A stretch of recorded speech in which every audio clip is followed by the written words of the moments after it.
Ouais, on est en place. Et 3, et 2, et 1. Oui, bonsoir.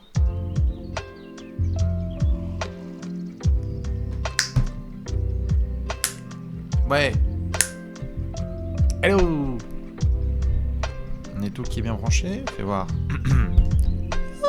C'est bon, on entend bien. Normalement. Ok.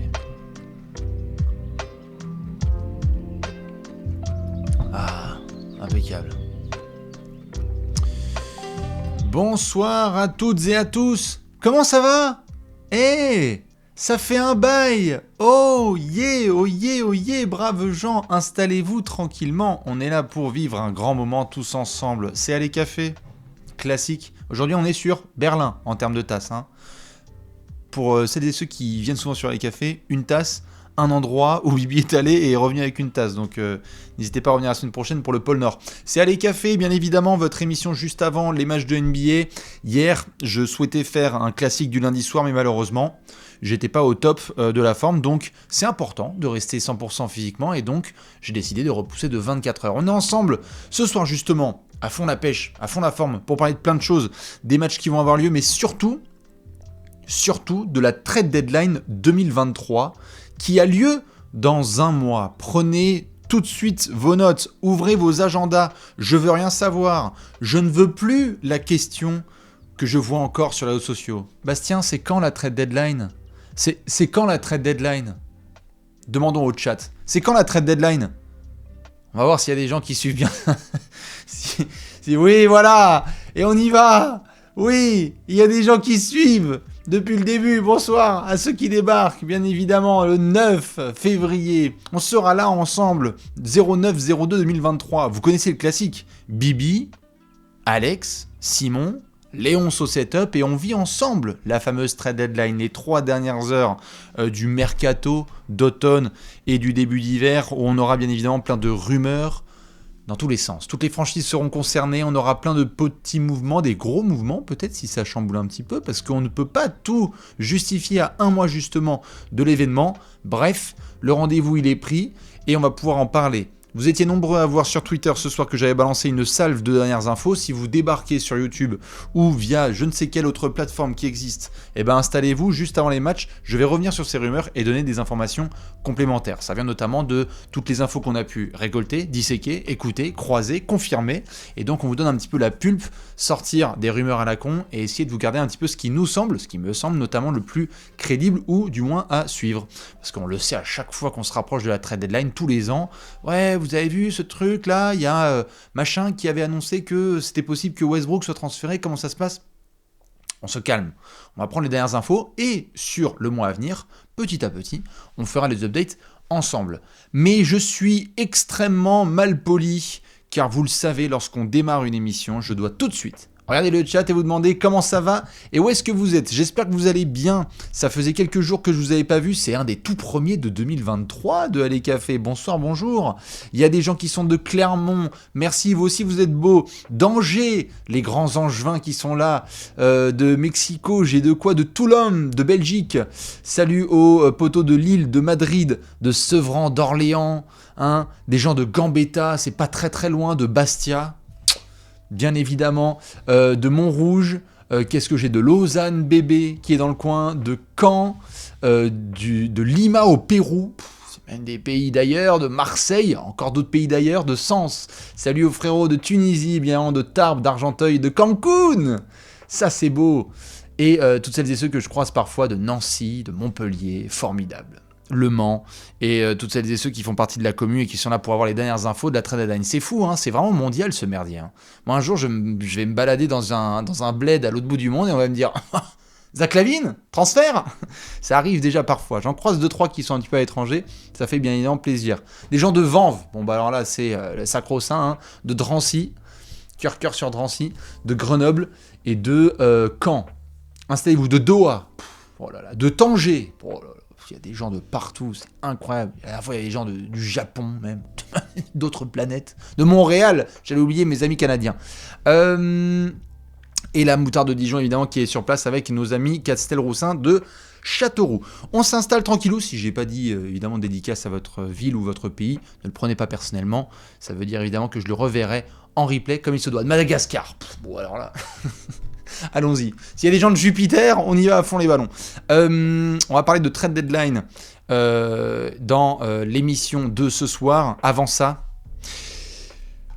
Une petite annonce a eu lieu ce lundi soir sur les réseaux sociaux de Trash Talk. Alors, je sais que certains se posent la question, mais oui, mesdames et messieurs, vous le savez, il y a le NBA Paris Game qui a lieu le jeudi 19 janvier. C'est dans un peu moins de 10 jours, dans une grosse semaine. Et non, nous n'allions pas vous laisser seuls. Qu'est-ce que c'est que ces idées-là ? Bien évidemment que Trash Talk sera à l'Accor Hotel Arena. On aura bien évidemment des copains qui seront sur place pour couvrir le match. Mais... Trash Talk fête ses 10 ans cette saison, Trash Talk fête la NBA en France, et donc Trash Talk est avec vous ce soir-là. On sera quasiment toute l'équipe en direct pour commenter ce match qui aura évidemment lieu à 21h jeudi prochain. Vous voyez ici la Tour Eiffel, Alex, Bibi et Simon. Il y aura aussi d'autres membres de la team. Ça va être n'importe quoi. Si vous êtes un ancien ou une ancienne de Trash Talk, vous le savez, on l'avait fait sur le match de 2020.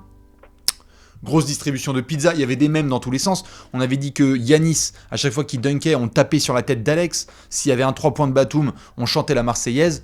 Évidemment, je vous réserve d'autres petits camoulox et des choses comme ça. Ça va être le live du grand n'importe quoi. Ça va être la grande émission featuring je ne sais quel autre truc, Alain Chabat, Burger Quiz, etc. Ça va partir dans tous les sens.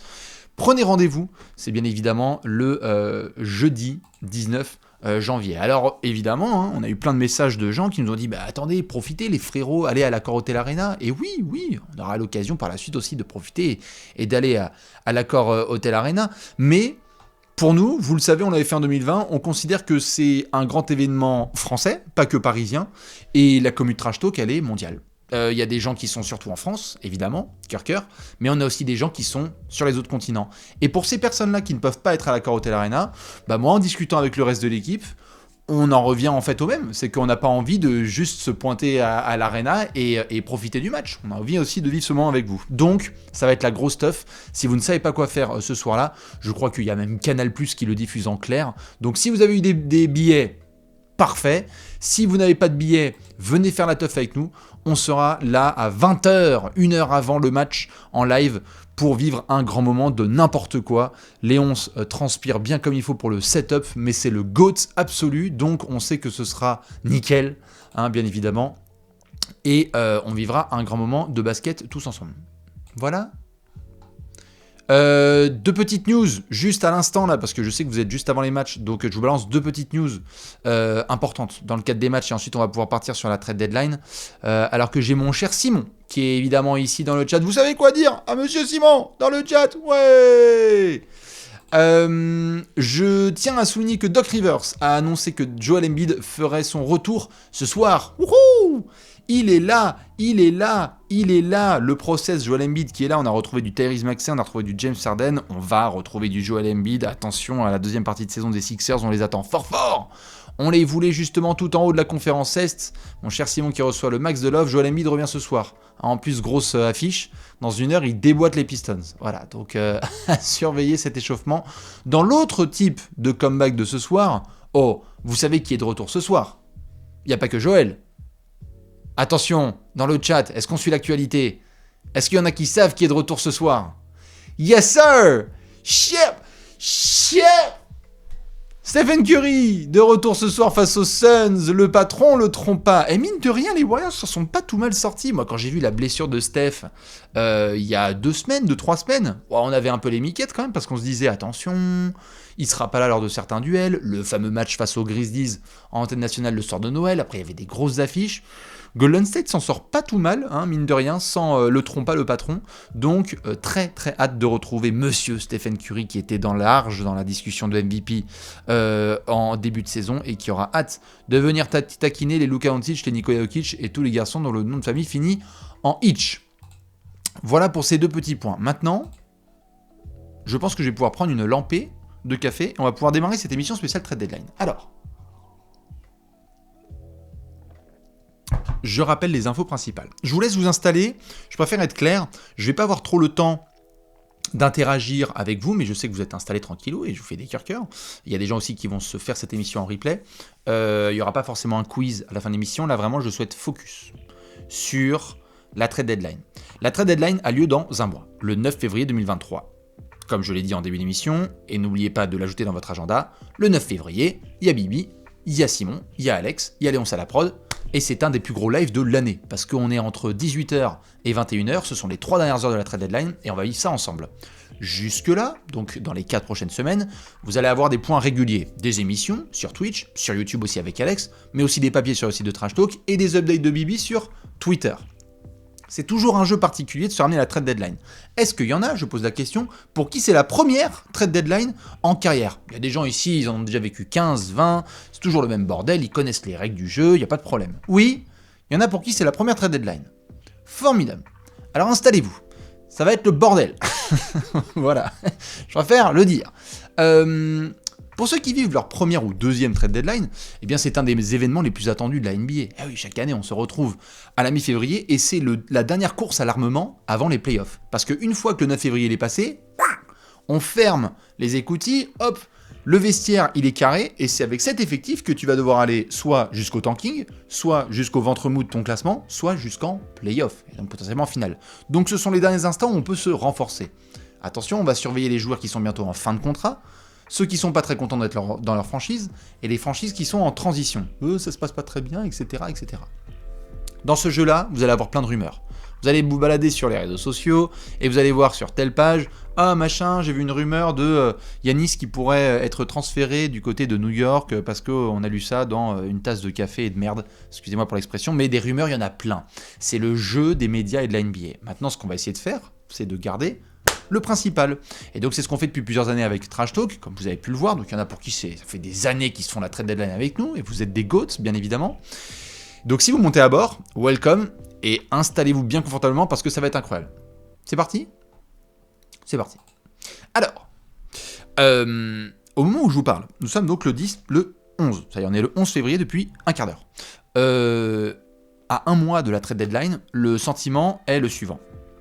Tout devrait se jouer dans les 7 derniers jours. On n'a pas le sentiment que dans telle ou telle franchise, il y a l'envie de se stresser.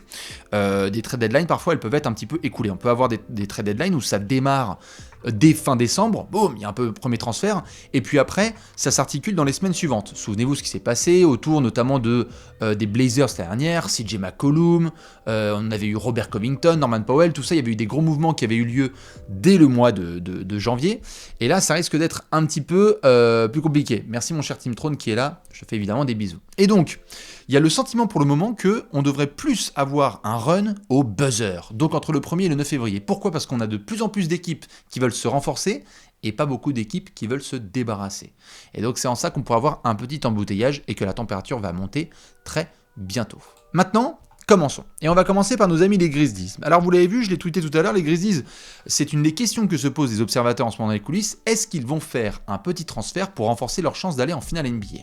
Depuis des mois, on parle de la flexibilité des Grizzlies. C'est une équipe qui est on the come up, comme on dit, qui a la capacité de pouvoir vraiment s'éclater avec ses jeunes, mais il y a deux écoles. Il y a l'école de on prend notre temps, tranquille, on va voir ce que ça donne, et puis l'avenir, tout ça, truc. Et puis il y a une autre école qui dit on est très bon tout de suite, on se renforce, on rajoute des garçons très forts, et c'est parti.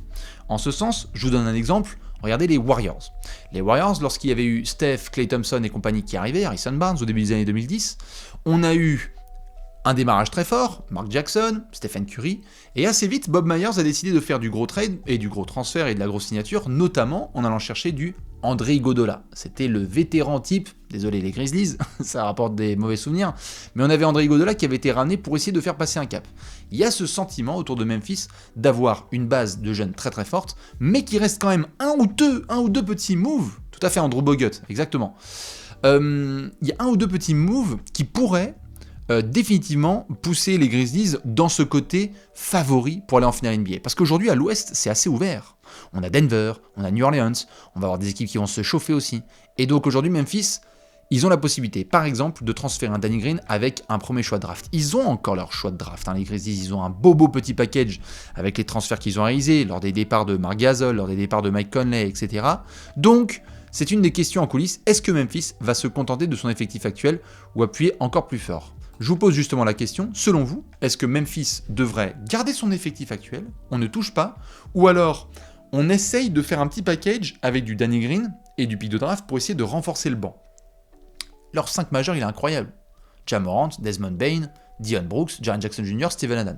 Mais peut-être qu'il faudrait ajouter des petites forces, parce que quand tu vas te coltiner des équipes de vétérans comme Denver, comme Golden State, comme d'autres qui vont se pointer en playoff, attention. On l'a vu en playoff l'année dernière, ils se sont fait un peu malmener par ce qu'on appelle des darons. Donc vous, qu'est-ce que vous pensez? Vous dites qu'on ne touche à rien, on garde, on garde, on garde. On ne touche à rien. Très bien. Eh bien écoutez, à mon avis, on va envoyer tout ça au management de Memphis et on verra ce qu'ils font faire. Dans tous les cas, c'est à surveiller parce que c'est une question qui se multiplie en ce moment dans les coulisses. Il y en a beaucoup qui s'interrogent. Autre garçon autour duquel s'interroger. Peut-être que vous avez suivi un petit peu les infos que j'avais balancées il y a quelques jours sur le fait qu'il y avait des joueurs qui pouvaient être en extension de contrat, notamment Monsieur Dillon Brooks. Alors je sais qu'il n'est pas dans le cœur de tout le monde, Dillon Brooks. Il fait chier, il irrite, il est comme ça. C'est aussi ainsi qu'il s'est fait une place en NBA. La réalité, c'est la suivante. Dillon Brooks, cet été, il est agent libre. Donc, il a la possibilité de pouvoir notamment demander un sacré pactole. Parce que Dillon Brooks, il s'est fait une belle place en NBA quand même, le salaud. Quand vous êtes à la base juste un défenseur et que vous êtes un mec après 17 points de moyenne, et que vous devenez un des membres les plus importants d'une équipe très très bien placée, bah ça peut vous pousser à demander un gros contrat. Surtout que vous n'allez peut-être pas en avoir toute votre vie des gros contrats. Et le problème à Memphis, c'est que si on regarde la grille des salaires, que je vous montre ici un petit peu en détaillé, il commence à y avoir une accumulation de garçons qui ont des beaux contrats. Comme par exemple, Jaren Jackson Jr. a été prolongé, mais le deal il est magnifique. Regardez, il est dégressif. Ja Morant, il en est là. Il va falloir bientôt payer Monsieur Desmond Bane, et donc doucement mais sûrement, les finances vont commencer à devenir serrées. Est-ce que vous gardez Dillon Brooks, et si oui, à combien? Parce que nos amis les Grizzlies, comme je l'ai mis là à l'instant, ils ont la possibilité de pouvoir lui proposer pour le moment une extension de 64 millions de dollars sur 4 ans. C'est jusqu'à cet été qu'ils peuvent faire ça. Est-ce que Dillon Brooks va accepter 64 millions de dollars sur 4 ans? Je ne pense pas. Après, s'il le fait, c'est extraordinaire, mais je trouverais ça hallucinant. Ça représente, pour ceux qui ont du mal en calcul, ça représenterait 16 millions l'année. Je pense que Dillon Brooks, il s'attend à avoir un peu plus que 16 millions l'année. Et donc, si vous êtes Memphis, attention, parce que cet été, si ça se trouve, ils vont dire, bah écoute, nous on peut te proposer 20 à 25 la saison. Lui il va dire, écoutez, moi je suis Jaylen Brown dans ma tête, donc vous allez être gentil, vous allez me mettre 30-35. Et à ce moment-là, il y aura peut-être des franchises qui vont dire, bah moi je veux bien Dillon Brooks dans mon effectif. Et ça veut dire que Memphis pourrait perdre un Dillon Brooks. Donc, je veux bien demander un petit peu vos tarifs à peu près. Je sais que c'est difficile de jouer à ce jeu-là, mais si vous deviez donner un espèce de tarif annuel pour un Dillon Brooks, pensez bien aux autres joueurs, aux autres ailiers qu'il pourrait y avoir. Je vois qu'il y a des gens qui mettent du 20 millions, par exemple. Ça peut être tout à fait possible. Regardez par exemple Mikal Bridges. Et c'est ça qui est important, comme j'ai pu l'expliquer déjà par le passé, les négociations entre joueurs et franchises. On ne balance pas des chiffres comme ça. Un agent doit notamment faire son travail et comparer avec le marché. Et donc, lorsqu'on est un ailier, défenseur, dans une bonne équipe, Mikal Bridges. Mikal Bridges, il a pris combien ? Je sais plus, 80 sur 4, un truc comme ça, je crois, 90 sur 4. Et donc du coup, quand on est Dillon Brooks, on dit ça, au moins c'est mon minimum. Et en plus, je score plus que lui. Donc vous voyez, il y a des bases de négociation qui sont évidemment à prendre en considération. Maintenant, oui, il ne pourra pas demander non plus n'importe quoi. Je vois que vous êtes à peu près sur 20 millions l'année. En tout cas, ça va faire partie de ces grandes discussions autour de Monsieur Dillon Brooks dans les mois à venir. On enchaîne avec nos amis les Warriors. Y a-t-il des fans de la Dub Nation qui retrouvent Stephen Curry avec le sourire ce soir? Parce que attention, ça va être l'heure du débat autour de Monsieur Stephen Curry et Golden State. Pour ceux qui viennent de débarquer, vous inquiétez pas, j'ai pas encore parlé de Orlando, j'ai pas encore parlé de toutes vos franchises, etc. Alors, plusieurs noms circulent autour des Warriors. Ce ne sont que des rumeurs à l'heure actuelle. Mais on a eu du Kelly Olynyk, du Alex Caruso et potentiellement du PJ Washington qui a été mentionné. PJ Washington, je le mets en troisième partie parce qu'il va être éligible à une extension de contrat. Je ne pense pas que les Warriors ont envie de se mettre dans une situation d'extension de contrat, vu déjà les milliards de dollars qu'ils doivent payer. Ceci étant dit, on se pose une vraie question en ce moment autour de Golden State. Est-ce que vous gardez cet effectif ou est-ce que vous le renforcez ? je vous explique le postulat. Champion en titre, impeccable, pas de problème. Mais démarrage poussif. Certitude autour du 5 majeur. Si t'as Stephen Curry, Andrew Wiggins, Draymond Green, Klay Thompson, Kevin Looney le 15 avril, tout le monde se chie dessus. Mais, en comparaison avec le banc de l'année dernière, des choses bien, dont Eddie Vincenzo, un petit peu de Jonathan Kuminga, mais pas les mêmes certitudes. Des garçons sur lesquels tu peux pas forcément autant compter. Et donc les progressions de James Wiseman, et puis Moses Moody qui doit tout de suite contribuer, c'est un peu léger, etc., etc. Tu as évidemment Jordan Poole qui va aider, mais tu aimerais bien continuer à te renforcer, parce que le kilométrage commence à devenir important sur les vétérans de Golden State, et donc il faut se poser la question de se renforcer. C'est pour ça qu'un Kelly Olynyk peut être intéressant. On va en reparler après, mais à Utah, il est tout à fait disponible. Voilà un garçon d'expérience, qui a déjà joué des Game 7, qui pourrait rentrer dans le système de Golden State comme... Voyons voir, qu'est-ce qu'il y avait comme Babtou l'année dernière, un peu lent, qui shootait à 3 points à Golden State? Est-ce qu'il y en a qui peuvent me sortir ce nom? Est-ce qu'il y en a qui se souviennent d'un certain sniper serbe? Nemanja Bjelica, bien joué, vous êtes rapide.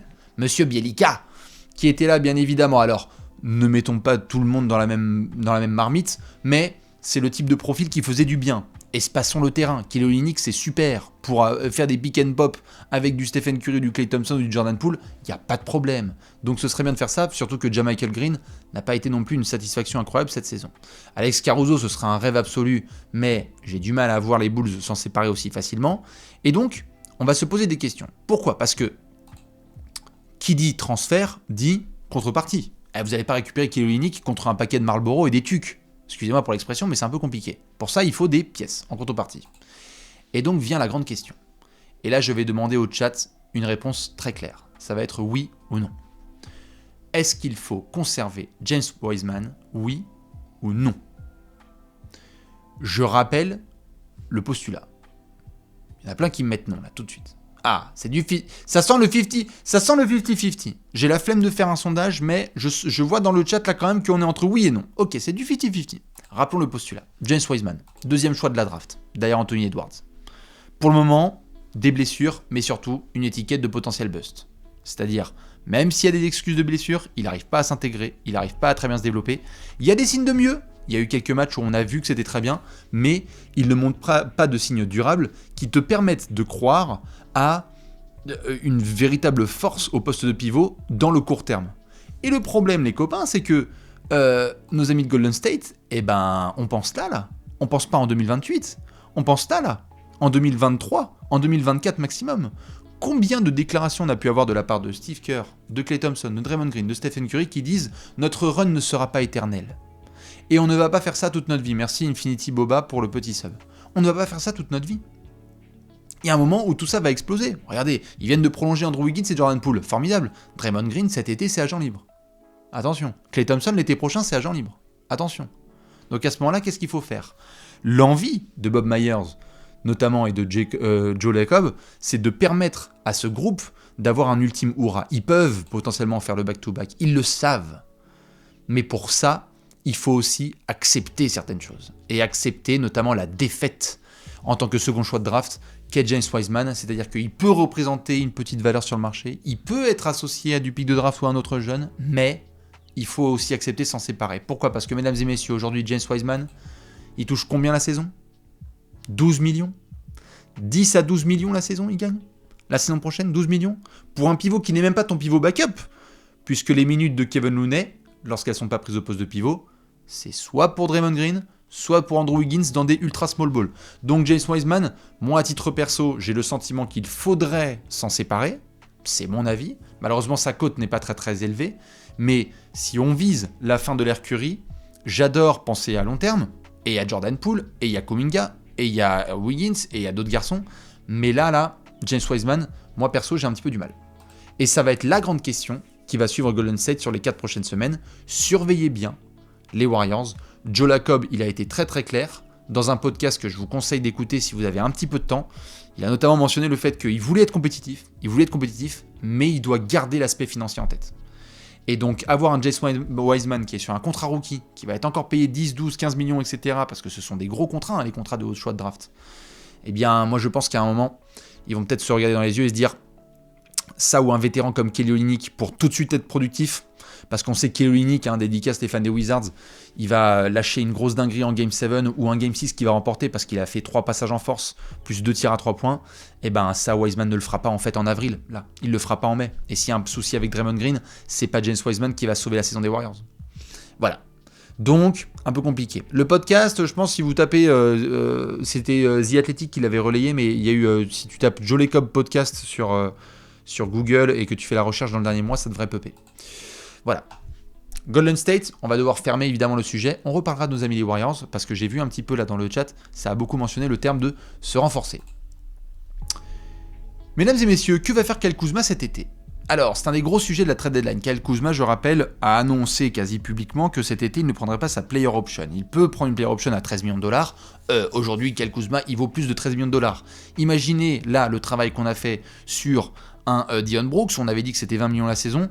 Kyle Kuzma, il peut arriver cet été à table et dire « Oui, bonjour mesdames et messieurs, je souhaite 25 millions la saison ». Ça vous fait peut-être marrer, mais la contribution est là. T'es à plus de 20 points et 6 rebonds de moyenne en NBA en étant clutch. Tu peux discuter avec d'autres garçons sur les ailes. Et apparemment, la discussion elle aurait déjà eu lieu entre Kuzma et le management des Wizards.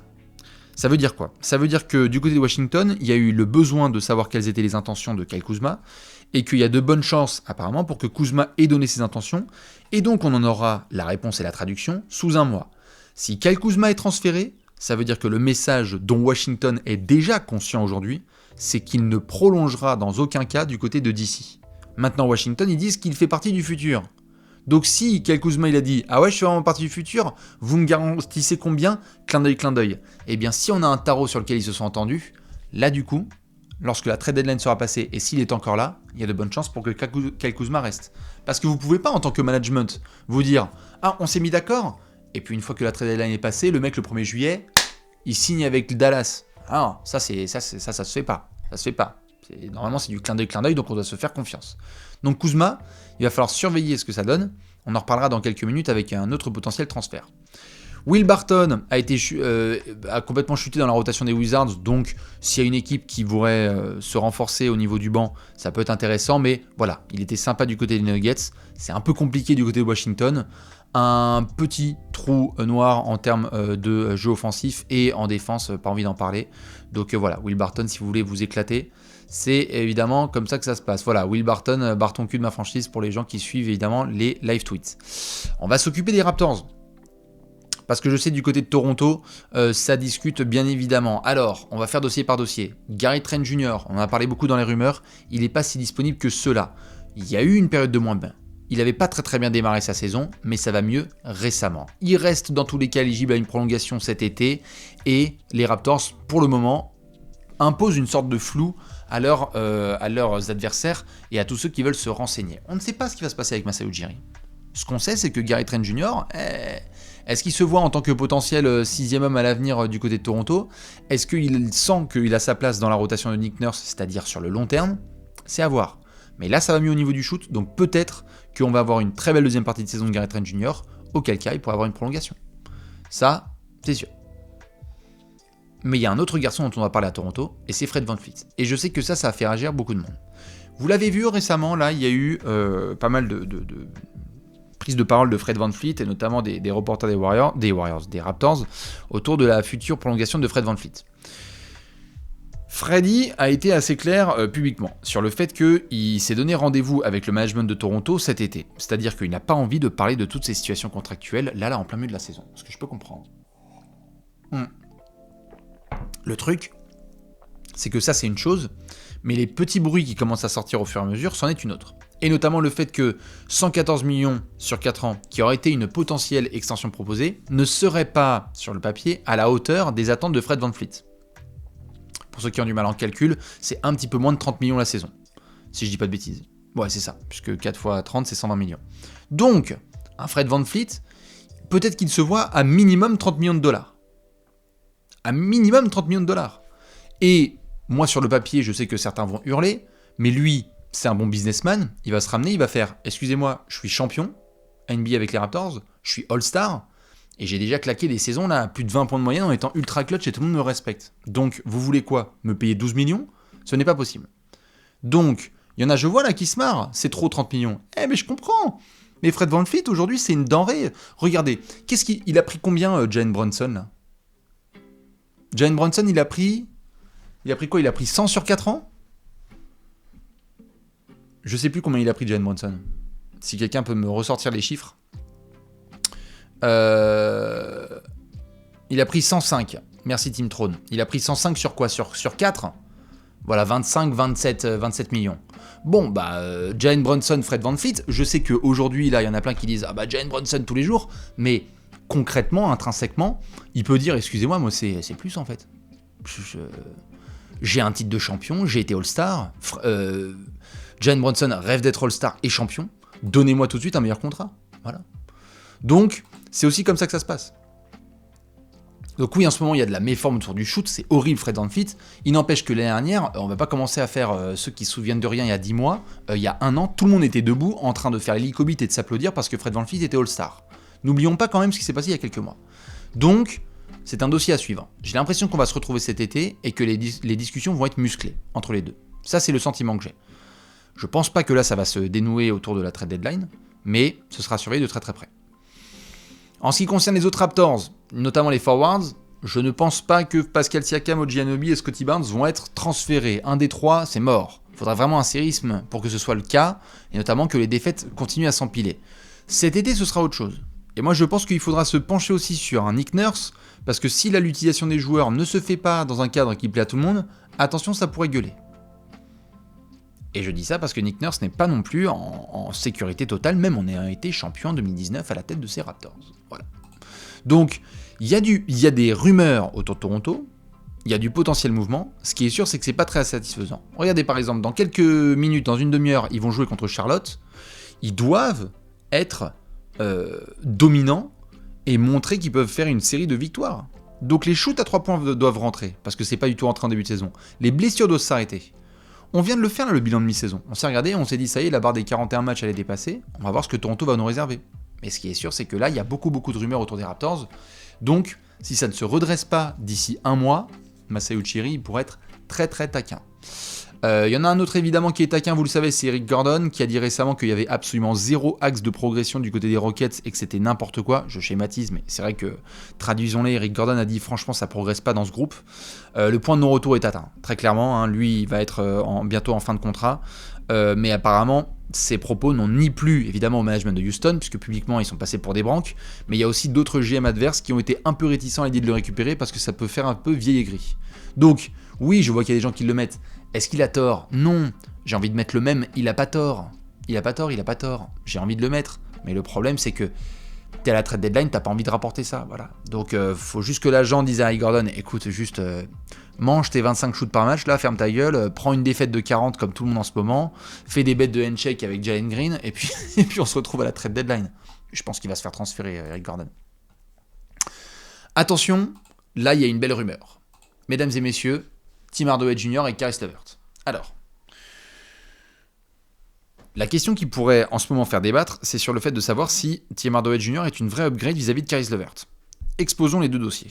Caris LeVert est en dernière année de contrat du côté de Cleveland et s'expose donc à une prolongation tout à fait intéressante cet été. Il avait été récupéré il y a un an dans le cadre d'un deal avec monsieur Ricky Rubio, si je ne dis pas de bêtises. Ricky qui va bientôt retourner sur les terrains au passage. Caris LeVert, fort sympathique, n'est pas dans le 5 majeur puisque c'est maintenant monsieur Donovan Mitchell qui est arrivé et qu'il est sur une saison de candidat MVP. Du coup, si vous êtes les Cavs, est-ce que vous allez vous aventurer sur le marché de cet été et vouloir prolonger Caris LeVert au prix fort? Parce que si vous êtes les Cavs, que Caris LeVert, c'est un gars qui score bien, qui vous aide, et les Cavs font un long run en playoff, attention au tarot qui va être demandé. Attention, demandez à Dallas avec Jalen Brunson. Tu vas le laisser partir contre Peanuts? Si c'est pas le cas, et si tu le sens mal, tu peux aussi envisager un potentiel transfert. Alors certains vont me dire, non, on touche à rien, les Cavs ça va très bien, Caris LeVert c'est super. Il ne faut pas penser qu'à 4 mois, il faut penser à plusieurs années. Et donc, à côté, un Tim Hardaway Jr. Qui a retrouvé son shoot et qui provoque notamment des passages en force en défense, eh bien il est sous contrat encore 2 ans, donc en termes de continuité dans le projet, tu peux avoir un shooter à 3 points, un joueur qui a un peu d'expérience en NBA et qui n'est pas non plus une quiche offensive à côté de Caris LeVert. Pas le même profil, hein, beaucoup plus ball handling Caris LeVert, beaucoup plus sanction à 3 points, monsieur Tim Hardaway Jr. Mais donc, il faudra voir ce que ça va donner du côté de Cleveland. Parce que tu peux penser ce que tu veux des deux joueurs. La réalité absolument indéniable, c'est que Caris LeVert, cet été, il va toquer à ta porte et il va te dire « Au fait, moi je suis un des meilleurs sixième hommes / gars de ton bac courte dans une équipe qui fait le premier tour ou les demi-finales de conférence à l'Est et tout le monde est une darling. Alors tu vas me mettre pareil, hein. T'as vu les gars à côté ? Bah tu vas me mettre 22 millions sur la table par saison. Pardon ? Oui. D'accord. Super. Bah voilà comment ça peut se passer très rapidement. Et je ne sais pas si les Cavs ont envie de se retrouver dans cette situation. Je ne sais pas. Donc, je vois qu'il y en a qui vont pas être d'accord, qui vont voir que truc. C'est une question. Ce n'est pas une affirmation, c'est une interrogation. Aujourd'hui, tu te poses la question parce que les Cavs sont intéressés par Tim Hardaway Jr. et que c'est pas pour l'échanger contre Robin Lopez. Voilà, c'est juste ça que je dis. Ça va pas être contre Raúl Neto, Robin Lopez et Moondog. Voilà, il faudra prendre en considération le fait que peut-être LeVert pourrait être transféré. Ce n'est pas le cas pour le moment. Mais c'est à surveiller. Petit passage par Utah, parce que j'en ai parlé tout à l'heure, monsieur Jordan Clarkson et Mike Conley ne sont pas trop considérés comme transférables actuellement. On est même sur une rumeur de prolongation pour Jordan Clarkson, vachement apprécié dans le système de Utah, vachement apprécié pour son type de jeu, qui pourrait lui permettre de bien vieillir, et un gars super pour le vestiaire local. Donc on pourrait se retrouver soit en prolongation en cours de saison, soit cet été pour le conserver. Mike Conley, lui, il a une année de contrat encore après cette saison et il est très apprécié par le management, donc on se retrouvera sur le marché des transferts et des rumeurs dans un an. Par contre, regardez ce beau monde. Regardez ce beau monde du côté de Utah qui pourrait être transférable. Ils ont évidemment envoyé Donovan Mitchell et Rudy Gobert contre du pick de draft et des petites monnaies. Souvenez-vous ce qui s'est passé avec Patrick Beverley. Ding ding ding. À eux les Lakers. Oui merci, c'est pour refaire un swap. Pareil pour Malik Beasley potentiellement. Pareil pour Jared Vanderbilt. Pareil pour Kelly Olynyk dont on a parlé. Ou de Talen Horton-Tucker. Talen Horton-Tucker, il est hors de la rotation et il est sous contrat, donc il devrait prendre une player option cet été à hauteur de 11 millions. Il est transférable. Et il a un bout de talent. Malik Beasley, super en sortie de banc. Tu as déjà Jordan Clarkson, t'as peut-être pas envie d'avoir la doublette. Voilà. Donc Beasley peut renforcer un banc contre du pick de draft.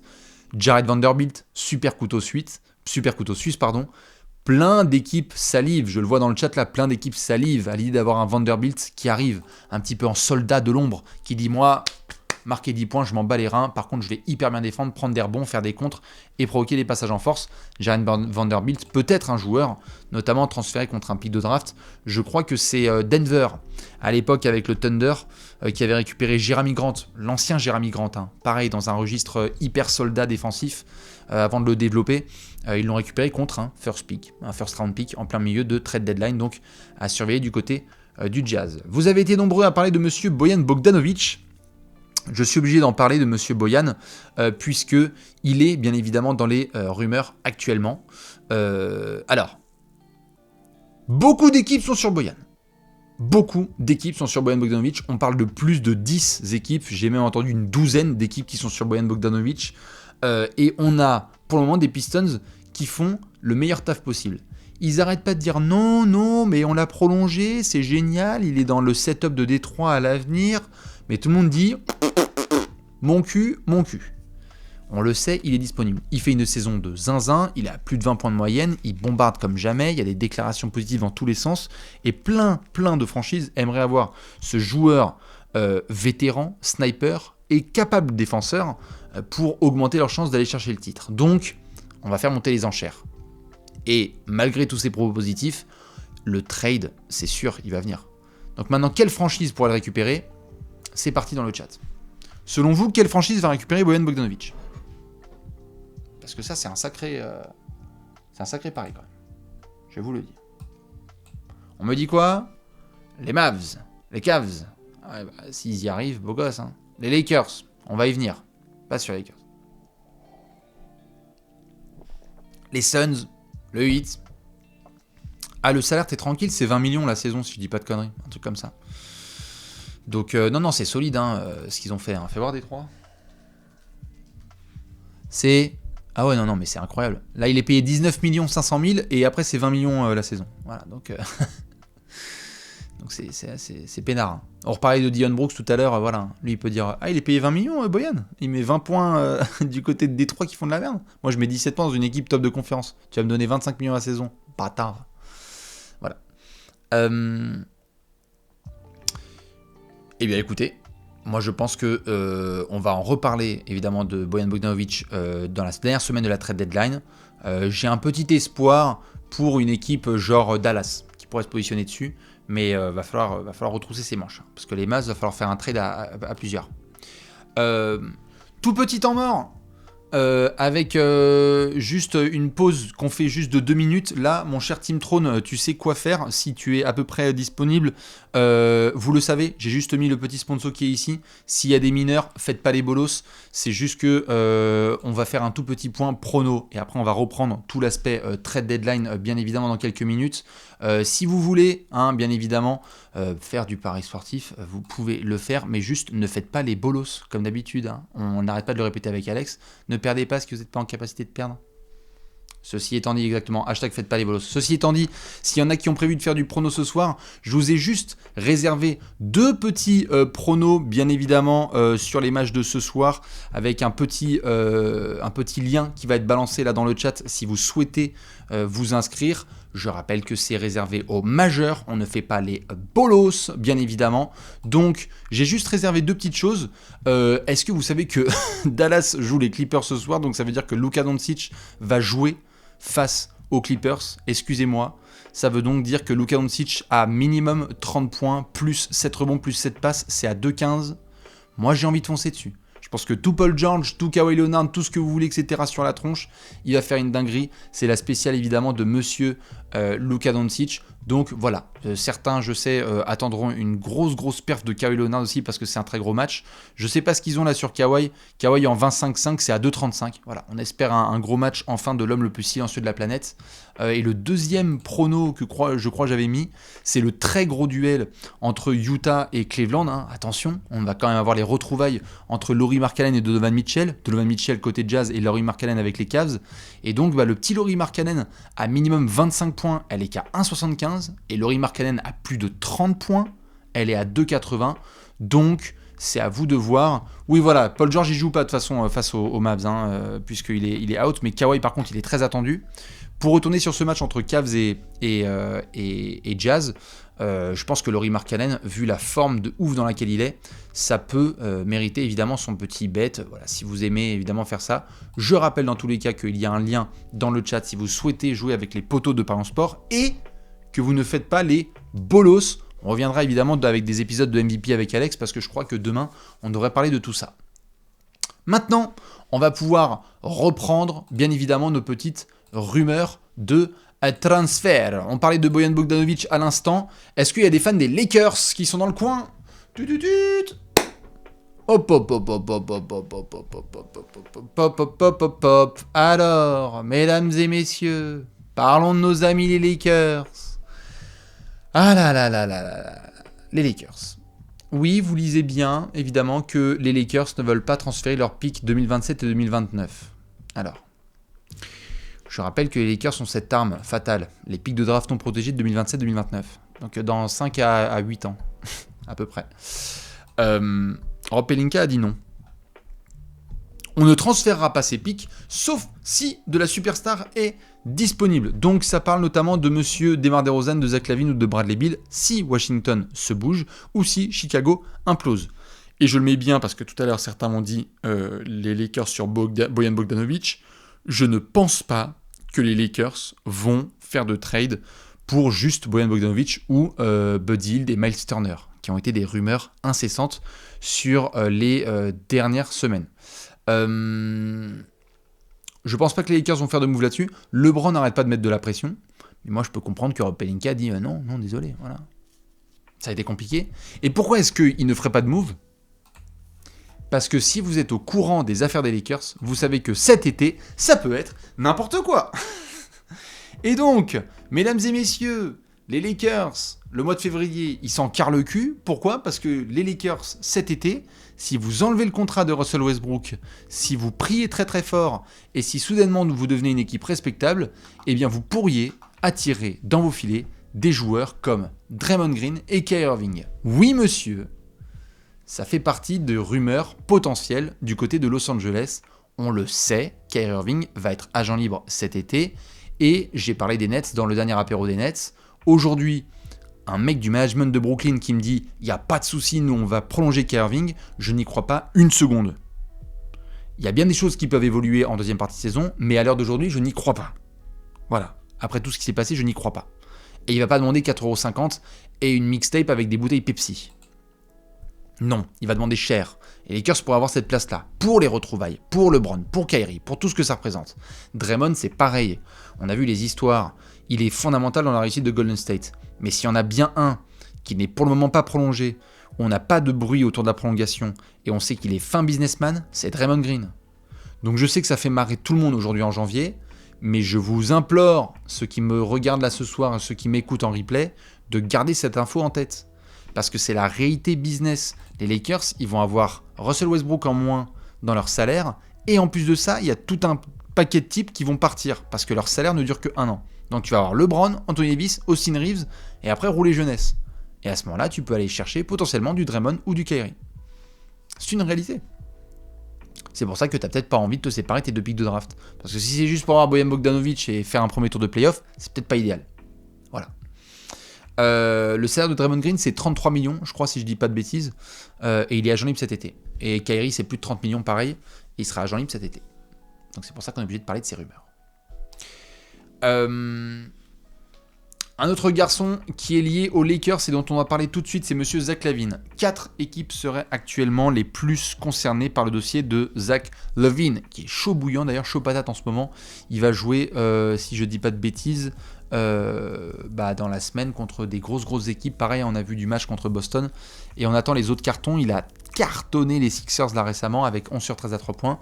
On a les Mavs, les Lakers, les Knicks et le Heat qui restent à l'affût sur le dossier de Zach LaVine. Donc pour le moment, il n'y a pas de trade, pour le moment. Mais Chicago, c'est le même délire depuis des semaines. Parfois ça va, parfois c'est de la merde. Il va y avoir un jeu de classement dans les 4 prochaines semaines. Si Chicago plonge, Arturas Karnisovas, donc le décisionnaire de Chicago et tout le management, va pouvoir réfléchir. Il y a du Zach LaVine, il y a du DeMar DeRozan, il y a du Nikola Vucevic, il y a tout un tas de choses à devoir réfléchir. Je ne pense pas que les Bulls vont tanker et vont totalement arrêter leur projet. Je dis juste, il peut y avoir des offres qui sont faites aux Bulls, et si à ce moment-là Chicago se dit ok, on fait un petit pivot, on a récupéré du pick de draft des Lakers et en fait on reste compétitif en étant quand même nickel en 2027-2029, là il faudra se poser la question. Parce que 2 futurs picks de draft des Lakers non protégés contre Zach LaVine, si je suis les Bulls, je réfléchis très fort. Voilà, ce n'est que mon avis, mais je réfléchis extrêmement fort. En plus d'un petit joueur évidemment, parce qu'il faudra faire de la place dans le trade. Mais ça fait partie évidemment des rumeurs avec les Mavs. On le sait, ça fait plus de 2 ans moi que j'arrête pas de parler de Zach LaVine à Dallas parce que ça pourrait être exceptionnel pour eux. Et on a les Knicks et le Heat aussi qui font partie de quelques rumeurs. Ce sera à surveiller pour nos amis de Chicago. Il y a un autre garçon qui a été mentionné, c'est évidemment monsieur Nikola Vucevic. Et aujourd'hui, à 4 semaines du buzzer, il fait une pure saison, Nikola Vucevic. C'est pas le premier à devoir pointer du doigt pour les méformes des Bulls. Vraiment, il est solide. Moi, j'aime beaucoup ce qu'il fait. Surtout avec ce qui lui est donné et ce qui lui est imposé. Mais la réalité, c'est que cet été, il est agent libre, qu'il devrait signer ailleurs et qu'il n'y a pas eu d'extension de contrat. Donc, ce vers quoi tu te diriges, je rappelle, c'est donc un Nikola Vucevic que tu as obtenu contre Wendell Carter Jr. et contre le pick 7 qui est devenu Franz Wagner. Donc, si ça se trouve, si tu laisses partir Nikola Vucevic là cet été contre rien, tu auras eu Franz Wagner et Wendell Carter Jr. contre Peanuts, contre un putain de flyer de 20 minutes. Voilà. Je ne pense pas que le management de Chicago a envie de se retrouver dans cette situation. Donc je pense que c'est à surveiller très très fort. Le dossier Vucevic, ça pourrait accélérer dans les semaines à venir. Même si c'est un trade dégueulasse. Attention, on pourrait se retrouver, comme j'en ai déjà parlé dans d'autres émissions, dans un trade à la Andre Drummond. Je ne sais pas si vous avez connu le trade de Andre Drummond de Détroit à l'époque à Cleveland. C'était contre 2 second tours de draft. C'était une horreur absolue. Voilà, tu peux peut-être avoir ça. Mais tu ne le laisses pas partir contre Peanuts. C'est pas comme si les Bulls allaient être compétitifs cette saison. Il n'y a pas Lonzo Ball, t'es dans la galère, tu sais pas ce qui se passe. C'est l'heure. C'est l'heure au moins de te débarrasser d'un Vucevic. Après, tu verras pour Zach LaVine et DeMar DeRozan. Mais là, Vucevic, je vois pas. Je vois pas. Plus ça avance, plus j'ai du mal à voir le scénario. Voilà. On enchaîne. Les fans de Brooklyn se souviennent de cet homme. Il était titulaire, quasi indiscutable, monsieur Joe Harris. Eh bien, il a chuté dans la rotation. Bonjour Royce O'Neal. Bonjour les nouveaux snipers qui débarquent. Salut TJ Warren. Eh bien, malheureusement, il pourrait être transféré Joe Harris. Les Nets, ça déroule. Il y a certes la blessure de KD qui pourrait changer la donne du côté de Sean Marks. On a Day'Ron Sharpe aussi qui a été mentionné dans des potentielles rumeurs. Et donc, il faudra voir si Joe Harris intéresse du monde. Je ne sais pas si vous, ça vous intéresse, Joe Harris. Il y a des équipes, selon vous, qui pourraient être intéressées par Joe Harris ? Quand même, hein, parce qu'il a perdu beaucoup en valeur sur les derniers mois, mais Joe Harris, ça reste un bout de sniper hein, quand même. Ouais, les Sixers, les Kings, pareil. Bon, après, il n'est pas complètement washed quand même, c'est dur. C'est un bon joueur. Et s'il retrouve le poignet, c'est une dinguerie. Hein. Vraiment, il est fort quand même. À Dallas, à la place de Bertans. Bon, bah ça, de toute façon, ils ont assez donné dans les snipers surpayés, donc ça leur fera pas de mal. Petit passage par Atlanta. Pour vous dire qu'évidemment, il devrait y avoir du mouvement chez les Hawks, mais c'est difficile de savoir par où commencer. C'est même quasiment impossible. Récemment, je vous ai notamment parlé du changement qui avait eu lieu en interne. Travis Schlenk, décisionnaire prioritaire du côté d'Atlanta ces dernières années, a quitté ses fonctions et a laissé sa place à Landry Fields, jeune general manager de moins de 40 ans. Beaucoup de managers se posent la question de savoir de quel bois est fait Landry Fields. C'est dur de filer une franchise comme ça à un GM aussi inexpérimenté. Mais on a 3 pistes probables aujourd'hui. On a un trade de John Collins, on a un potentiel trade de Clint Capela ou de Bogdan Bogdanovic, ou on a Nate McMillan qui se fait renvoyer. Voilà les 3 pistes. Ce sont les 3 pistes les plus probables. Maintenant, ça ne veut pas dire que ce sont les seules, mais c'est ce qu'il y a de plus probable. Parce que le niveau d'interaction entre Nate McMillan et ses joueurs est vraiment bas. Que John Collins, il vient de faire une interview dans The Athletic dans laquelle il a parlé gentiment de ne pas trop refuser s'il avait un transfert ailleurs, parce qu'il le sait, ça fait 2 ans qu'il est dans les rumeurs de partout. Et que Bogdan Bogdanovic, on va arriver bientôt en fin de contrat, là dans un an, et que donc si la cote il faut la prendre, c'est aujourd'hui, c'est pas dans un an. Donc il faudra voir, même s'il s'entend bien avec Trae Young, pareil pour Clint Capela, peut-être qu'il faudra faire ces mouvements-là. Nouveau management, généralement, ça traîne pas avec les rumeurs. On avait eu une discussion, une base de transfert entre Kyle Kuzma et John Collins, donc entre les Hawks et les Wizards. C'est à surveiller. Et à surveiller de très près, si je peux me permettre. Puisque c'est possible que cette rumeur, elle revienne. Il y avait une histoire de triangle, notamment avec Jay Crowder, donc ça concernait les Suns, les Wizards et les Hawks. Il y avait même le Jazz qui s'était greffé avec Kelly Olynyk. Attention, on pourrait avoir le retour de cette rumeur dans quelques semaines. Je rappelle que Kyle Kuzma, étant en fin de contrat, pourrait du coup libérer de la place dans le cap space des Hawks, qui du coup se dirait merci, mais en fait on a juste récupéré un piqué Kuzma et vous avez John Collins que vous avez sur le long terme pour pouvoir aider notamment Porzingis et Bradley Beal, mais à voir quelles équipes vont se coller. C'est difficile de voir un transfert à 2 franchises pour le moment, c'est une rumeur qu'il va falloir surveiller et peut-être remettre sur la table dans une douzaine de jours. Les deux en tout cas vont faire partie des grandes discussions, puisque comme je l'ai dit tout à l'heure, Kuzma, agent libre cet été, devrait avoir donné aux Wizards un bout d'intention, un bout d'image, de perspective de quelles sont ses intentions cet été. John Collins, dès que tu lui dis de prendre l'aéroport, il dit il n'y a pas de problème, j'en ai plus rien à foutre des Hawks, ça me fait chier, il fait une saison qui est pas bonne, mais en même temps, on n'arrête pas de lui dire qu'il va être transféré, donc c'est pas idéal. Monsieur Jay Crowder, vous arrêtiez pas de me poser la question ces dernières semaines, pour le moment, il y a toujours autant de monde, mais il n'y a pas de rush. On l'a dit, et je vais le répéter, on va surtout se ramener autour du 9 février. Et Phoenix va continuer à faire monter la sauce. Donc, on va se retrouver la première semaine de février et on aura des équipes comme les Hawks, les Wizards, les Bucks, le Heat, les Warriors et plein d'autres contenders qui voudront les services de monsieur Jay Crowder. Attention, Phoenix, ça va pas en ce moment. Ils pourraient rajouter du Landry Shamet et du Dario Saric dans un package beaucoup plus gros pour essayer d'encore mieux renforcer leur secteur un petit peu défensif et vétéran. Voilà. Donc, avec toutes les blessures qu'il y a, avec toutes les défaites qu'il y a, attention aux Suns qui pourraient eux aussi être un gros client de la trade deadline si ça ne va pas du tout.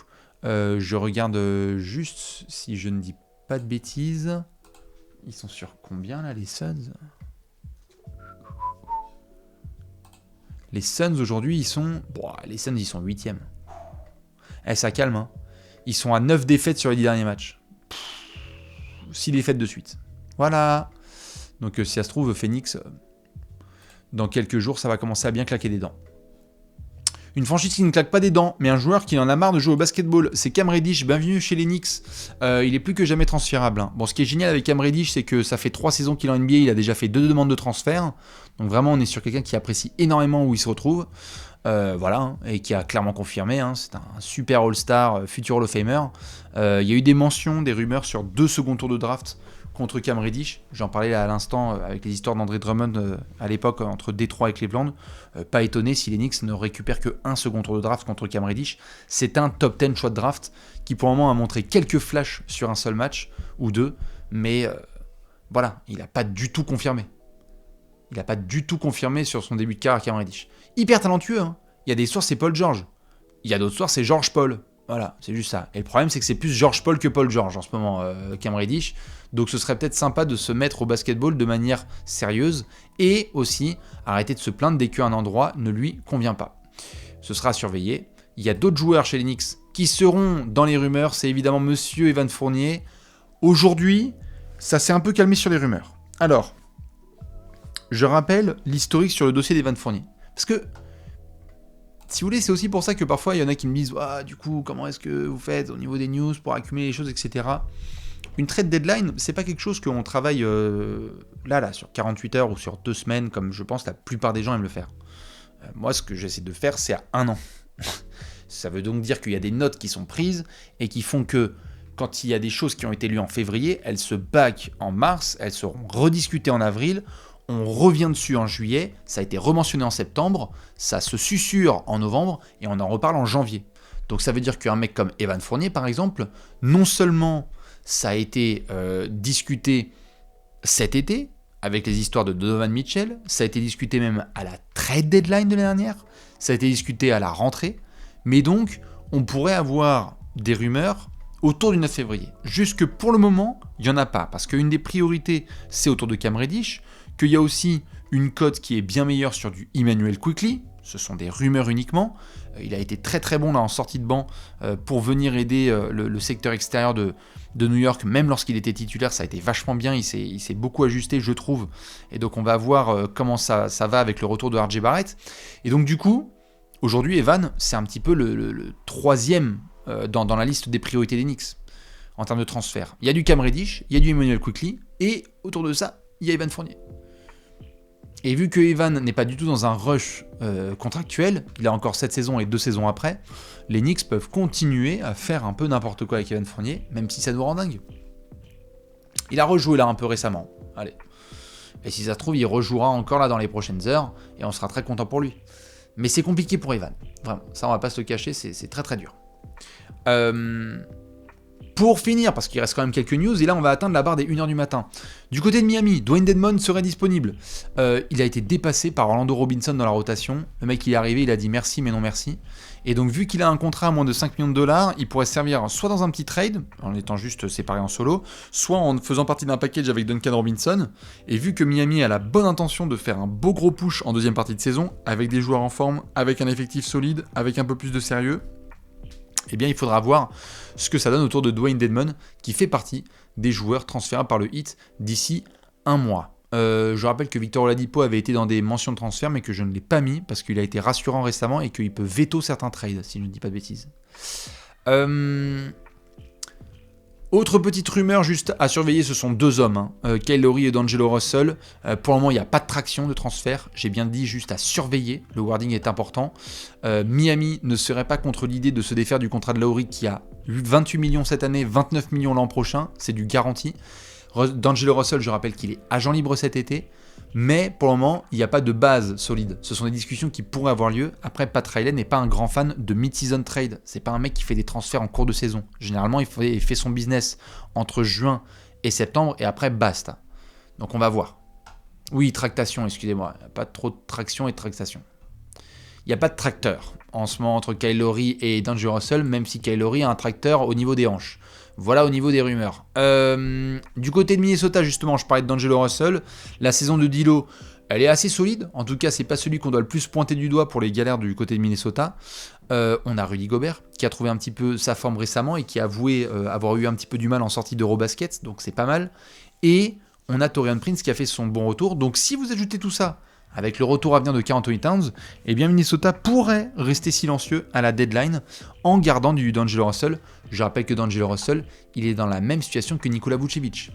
On en a parlé avec Chicago. Vucevic, pas d'extension proposée, pas hyper content sur place et agent libre cet été, donc plutôt vers la porte de sortie. D'Angelo Russell, pas très content de ce qui se passe. Évidemment, ça peut être démenti par le management, mais ils ont plutôt envie de voir autre chose à la main. Ça a été confirmé d'ailleurs de manière plus ou moins implicite par Tim Connelly et le management des Wolves. Donc, il faudra juste surveiller, mais pour le moment, j'ai l'impression qu'ils ont plutôt envie de voir ce que ça va donner avec le retour de tous les cadres, parce que c'est le projet qu'il y avait cet été, c'est d'avoir D'Angelo Russell, Anthony Edwards, Rudy Gobert, Karl Anthony Towns, avec des automatismes et un petit peu de temps devant eux. Il y a Naz Reid qu'il faudra surveiller, qui fait une très très belle saison en sortie de banc. Attention par contre, parce que son profil va attirer beaucoup de franchises cet été, et qu'il y a un moment où Minnesota, ils vont peut-être dire on peut pas, on ne peut pas non plus conserver tout le monde. Donc il faudra voir ce que ça va donner. Est-ce que Minnesota va le perdre contre rien du tout? C'est la question qu'il faut se poser en ce moment. Mais il y a des vrais beaux progrès de la part de Naz Reid. Ce sera donc un profil à surveiller. Pas de transfert du côté des Kings concernant Harrison Barnes. On le sait, Sacramento est déterminé à retourner en playoff. Le groupe ne doit pas être touché, même si Harrison Barnes est agent libre cet été. Ça, pareil, ça peut faire partie des équipes un petit peu où tu perds ton joueur contre Peanuts. Mais alors là, si le management de Sacramento se sépare de Harrison Barnes juste pour faire les crevards, attention. Là, il y a des fans qui vont pas être contents. Ça peut te jouer, notamment des tours, sur le run de fin de saison où Harrison Barnes a toute l'expérience pour tenir dans les moments chauds. Maintenant, le seul move possible, c'est ajouter un vétéran à l'équipe en sortie de banc. Il y a notamment du Alex Len et d'autres petites pièces qui pourraient être utilisées par Monte McNair. Côté Clippers, on va les voir jouer ce soir contre Dallas et leur pire cauchemar slovène, Luka Doncic. On a des interrogations sur la doublette Reggie Jackson et John Wall. Parce que Reggie Jackson, il avait été super, mais alors cette saison, c'est ultra laid, ça rentre pas à 3 points, c'est pas bien du tout, il est pas en rythme. Certains se demandent même s'il peut y avoir un peu d'ombre qui est apporté par John Wall et que ça l'a pas trop mis en confiance. Ce qui est sûr, c'est qu'ils ont besoin de stabilité, ils ont besoin de solidité à la main, et que même si on peut pointer du doigt Kawhi Leonard et Paul George, ça ne va pas le poste 1 aux Clippers cette saison. Et donc, il pourrait y avoir du mouvement. On a parlé d'un backup pivot comme Jakob Poeltl potentiellement du côté des Clippers. On pourrait avoir aussi des rumeurs sur le poste de meneur à Los Angeles. Je termine mon petit tour en parlant évidemment de Boston et de ce monsieur, vous le connaissez, Brad Stevens. Ils ont fait un petit move autour de Noah Vonleh, ils ont fait quelques micro-manœuvres, mais du côté de Boston, ça ne devrait pas bouger. Il y a eu des potentielles rumeurs autour de Peyton Pritchard, ça a été tout de suite balayé. Il y aura juste le marché du buyout à surveiller, mais sinon, ce sera le calme plat. Tout va bien à Boston, on ne touche à rien. Je vois qu'il y a des questions dans le chat. Orlando, on va y venir dans quelques minutes. Il y a Kelly Oubre et Mason Plumlee, juste pour passer par Charlotte, qui sont les deux joueurs les plus mentionnés actuellement dans un transfert. Il y a eu du Terry Rozier et du Gordon Hayward qui ont été mentionnés dans quelques rumeurs. Mais le dossier Kelly Oubre, c'est le plus intéressant. Il est libre cet été. Malheureusement, il a été opéré récemment. Donc, est-ce qu'une franchise va se bouger pour le récupérer sur la deuxième partie de saison? C'est à voir. Plumlee, il a toujours trouvé sa place en NBA. Ça peut être un pivot backup sympa. Il est passé par beaucoup de franchises et a toujours su s'intégrer. Je parlais de Charlotte à l'instant, je parle évidemment en speed du dossier Miles Bridges qui, vous le savez, a des gros soucis extrasportifs et vraiment c'est assez terrible ce qu'il a pu faire. On en reparlera en détail une prochaine fois. Ce qui est sûr, c'est que les Hornets, ils ont été clairs publiquement. Ils ont dit, on n'est pas en renégociation contractuelle avec lui. C'est faux, c'est n'importe quoi. On en reparlera cet été, je pense, parce qu'il devrait y avoir une suspension de la NBA pour ce qu'il a fait, et ensuite un retour de Miles Bridges en NBA. Mais pour le moment, les Hornets, ils nient en bloc. Et on me posait des questions, si je dis pas de bêtises, sur Orlando. À l'instant, je vais parler des Sixers juste après. Terence Ross, il est disponible dans des rumeurs de transfert. On a eu Jonathan Isaac qui pourra faire son retour prochainement. On a du Markelle Fultz qui pourrait arriver dans les rumeurs de transfert dans les mois à venir. Pour le moment, c'est surtout Terence Ross. Il y a eu du Mo Bamba qui a été aussi mentionné rapidos, mais difficile de jauger la véritable valeur de Mo Bamba sur le marché des transferts. Ça reste un top 10 choix de draft et ils l'ont prolongé un petit peu pour en faire une pièce de transfert. Peut-être que ça ne se passera pas cet été, c'est un petit peu compliqué. Dans tous les cas, Terence Ross, il est toujours aussi disponible. Regardez, il en a même bien marre de jouer pour Orlando, parce que ça fait 8 ans et demi qu'il est dans les rumeurs de transfert. Ça commence à bien suffire. C'est le dernier survivant de l'ère Aaron Gordon, Evan Fournier, Nikola Vucevic, du côté d'Orlando. Les Sixers, qu'on va surveiller dans quelques minutes parce qu'ils vont affronter les Pistons, eh bien, il faudra surveiller le dossier de Matisse Thybulle. Certains ont posé des questions sur Darius Bazley du côté du Thunder. On est dans la même situation. Darius Bazley et Matisse Thybulle, ce sont des garçons qui se sont pointés au bureau, là, cet été, cet automne, qui ont dit « Est-ce que je peux te prolonger ?» Et la franchise a fait « Non ». Donc, on peut le lire de différentes manières, se dire que ça a été un pari fait sur la saison, ou que c'était une manière de leur dire « Merci, mais au revoir ». Auquel cas, on ne perd pas un rookie comme ça contre Peanuts. Que ce soit Matisse Thybulle pour les Sixers ou que ce soit Darius Bazley côté Thunder. Ils sont hors de la rotation. Parfois, ils ont quelques minutes, mais on n'a pas du tout le sentiment qu'ils font partie des cadres. Et Matisse Thybulle, ça fait depuis son arrivée en NBA qu'il est dans les rumeurs. Donc du coup, on va voir, mais Philly pourrait totalement réaliser un trade pour booster ses chances d'aller loin cette saison à la place de ce formidable défenseur qui n'a pas du tout montré de progrès offensif. Allez, je suis un petit peu dur, mais on s'attendait à nettement mieux de la part de Matisse Thybulle en attaque. Pour finir, les Spurs, ils veulent répéter leur formule d'Eric White. Souvenez-vous, la saison dernière, les Celtics se sont pointés à la trade deadline. On dit nous, on veut bien un mec génial en sortie de banc qui provoque des passages en force et qui shake and bake certains soirs. Ça s'est très bien passé pour les deux franchises. Boston est allé jusqu'en finale NBA. Les Spurs ont récupéré un pick de draft. Ils pourraient faire pareil avec du Doug McDermott, du Jakob Poeltl et du Josh Richardson. Mais, comme d'habitude, à San Antonio, on prend son temps, on ne laisse fuiter aucune rumeur. Et on se retrouve à la trade deadline pour se séparer de certains de ces vétérans contre des futurs picks de draft, Victor Wembanyama. Pour finir, un passage à Portland pour vous dire que Jerami Grant veut prolonger chez les Blazers. Et les Blazers, ils veulent bien prolonger Jerami Grant. Faudra juste voir sous 6 semaines s'il y a une extension de contrat ou bien on se retrouve cet été pour prolonger tout ça. Mais les deux camps sont totalement en connexion. Il faudra juste débattre sur le tarif. Mais normalement, ça devrait continuer entre Monsieur Jerami Grant et les Blazers.